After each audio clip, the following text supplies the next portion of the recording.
real pun with the McAllisters packing for the holidays and being the most toxic family in the Chicago suburbs. Kevin competes with the rest of the family on who can be the most toxic, then gets sent to the attic by Mom, while Dad chucks his travel documentation in the trash. Crikey, this household is in dire need of some joint family therapy.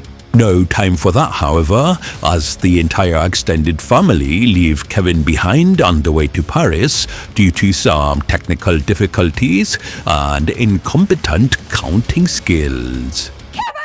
Kevin is quick to get over being the title of the movie and celebrates his newly acquired freedom by throwing a solo house party and acting like a rebellious teenager.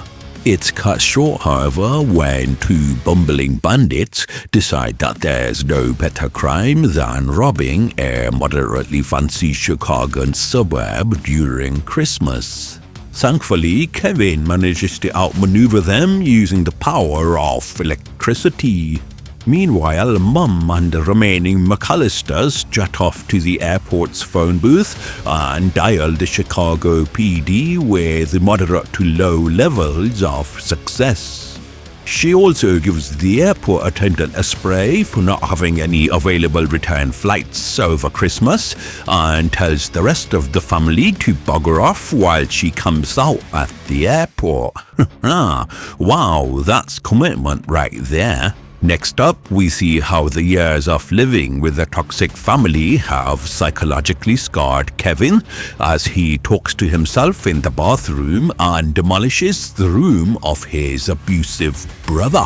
He then goes out shopping, which ends with theft, skating without skates, and attempted child murder. Jeez, I thought this was supposed to be a kids' movie.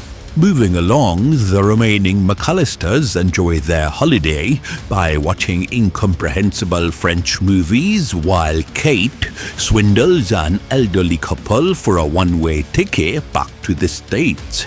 Unfortunately, she gets held up at the connecting airport. Shit. No worries though, as she gets to hitchhike with one of the nicest budget boy bands in the Midwest.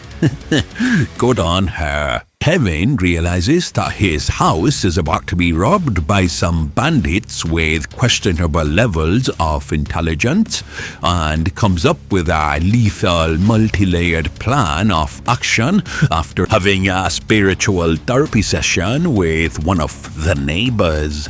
Mission Bandit Misery commences with nutshots, broken backs, blunt force trauma, pyromania, more broken backs, and a whole lot more Saw-like torture contraptions that would have killed any non-child movie villain. Damned, this movie is far more violent than I remember it being. Kevin's funhouse of terror is put to an end as Harry and Marv catch up to him, but no worries as old mate Marley arrives in clutch and gives the duo a final blunt force trauma to the head. Yes! The movie ends with a semi-alive Harry and Marv being hauled away by the local authorities and Kevin getting a heartwarming hug from Mum that almost makes everybody forget how much of a toxic family they were.